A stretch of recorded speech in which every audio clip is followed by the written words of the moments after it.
दोस्तों, तालिबान ने दोस्ती का सबूत दे दिया। यूक्रेन जंग में बड़ा यू टर्न आ गया। तालिबान ने भी अपनी ताकत का भरपूर मुजाहरा कर दिया। यूक्रेन जंग यूरोप और अमेरिका के लिए वबाल जान बन गई। अमेरिकी हथियारों से ही अमेरिकी नवाज हुकूमत की दौड़ें लगवा दी। तालिबान कमांडर के यूक्रेन में कदम रखते ही हालात बदल गए। शिकस्त फतह में तब्दील होने लगी। तालिबान का पहला तेरा यूक्रेन पहुंचते ही रूसी फौज के हौसला बुलंद हो गए। अमेरिका और यूरोप एक दूसरे का मुंह तकते रह गए। 20 साल तक अमेरिका को नाको चने चबवाने वाले तालिबान ने अपना तजुर्बा यूक्रेन में आजमाने का फैसला कर लिया।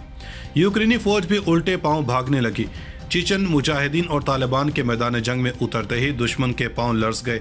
रूस और तालिबान दोस्ती कमाल कर दिया।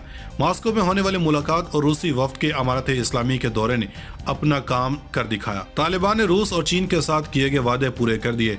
कोई है जो हमारा मुकाबला कर सके, मैदान में आ जाए। यूक्रेनी फौज तालिबान के ऐलान सुनकर मोर्चों में घुस गए। दुनिया हैरान और परेशान। तालिबान की एंट्री ने दुश्मन को निस्तर नाबूद कर दिया। वीडियो में आगे चलकर मजीद बताएंगे कि अमारत इस्लामी के कौन से कमांडर इस वक्त यूक्रेन में रूस के शाना बशाना लड़ रहे हैं और अब तक तालिबान यहाँ पर कौन सी बड़ी कार्रवाई कर चुके हैं। दोस्तों, हर लम्हा मैदान जंग से एक नई खबर सामने आ रही है। गुज़श्ता रोज़ से ये खबरें गर्दिश कर रही हैं कि तालिबान भी रूस की मदद को यूक्रेन में जा चुके हैं और सोशल मीडिया पर एक तालिबान कमांडर की तस्वीर भी वायरल हो चुकी है। जब से तालिबान इक़्तिदार में आए हैं, इनके रूस के साथ एक ख़ास कुर्बत रही है और अफ़गानिस्तान में मुकम्मल हुकूमत कायम करने के बाद तालिबान ने रूस के अहम दौरे भी किए।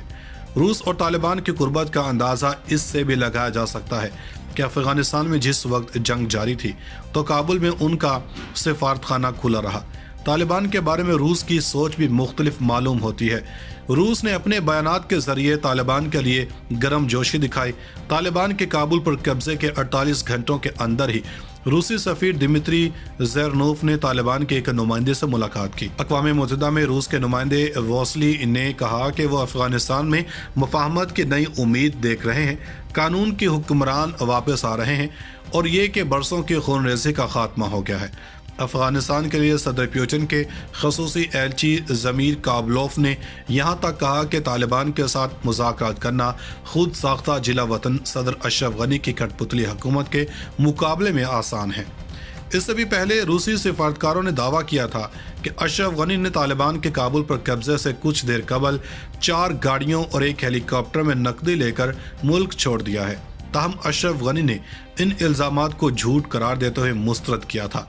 दोस्तों, रूस की जनब से इतनी गर्म जोशी के जवाब में तालिबान ने भी रूस को ऐसे ही जवाब दिया और इस वक्त यूक्रेन में जारी जंग में भी इसका भरपूर साथ देने का ऐलान किया। मौसूल होने वाली खबर के मुताबिक यूक्रेन में रिहाइश पजीर अफगानिस्तान के एक कमांडर ने मैदान जंग में भरपूर ताकत का मुजाहरा करते हुए रूसी फौज के साथ में यूक्रेन के बड़े जरनैल उड़ा दिए।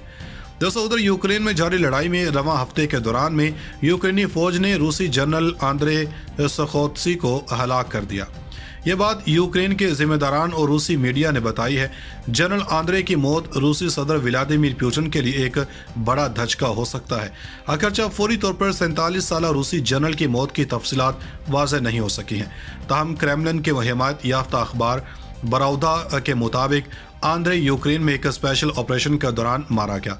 General Andre 7th airborne division का सरबराह था। इसने शाम में भी खिदमत अंजाम दी और अपनी शुजात पर क्रेमलिन की जानब से सराहा गया। उधर यूक्रेन के इंफ्रास्ट्रक्चर के साबिक वजीर वलोदिमीर ओमेलियान ने जुमेरात के और अमरीकी फोकस न्यूज़ को बताया कि रूसी जनरल आंद्रे को हलाक कर दिया गया है। रूसी फौजी अफसरान के ग्रुप के रुकन सरगई चैबलेफ ने सोशल मीडिया पर एक पोस्ट में लिखा कि हमें यूक्रेन की अराजी में स्पेशल ऑपरेशन के दौरान में अपने दोस्त आंद्रे सखोत्सी की मौत की खबर मिली। हम इनके घर वालों से खुसूसी ताज़ियत का इजहार करते हैं। वाज़ेह है कि रूस ने बुध के रोज़ बताया था कि वो अब तक 498 फौजियों से महरूम हो चुका है। उधर यूक्रेन के जिम्मेदारान के मुताबिक मारे जाने वाले रूसी फौजियों की तादाद 9000 तक पहुँच गई है। ताहम इन्होंने यूक्रेन के फौजियों के जान नुकसान के बारे में नहीं बताया।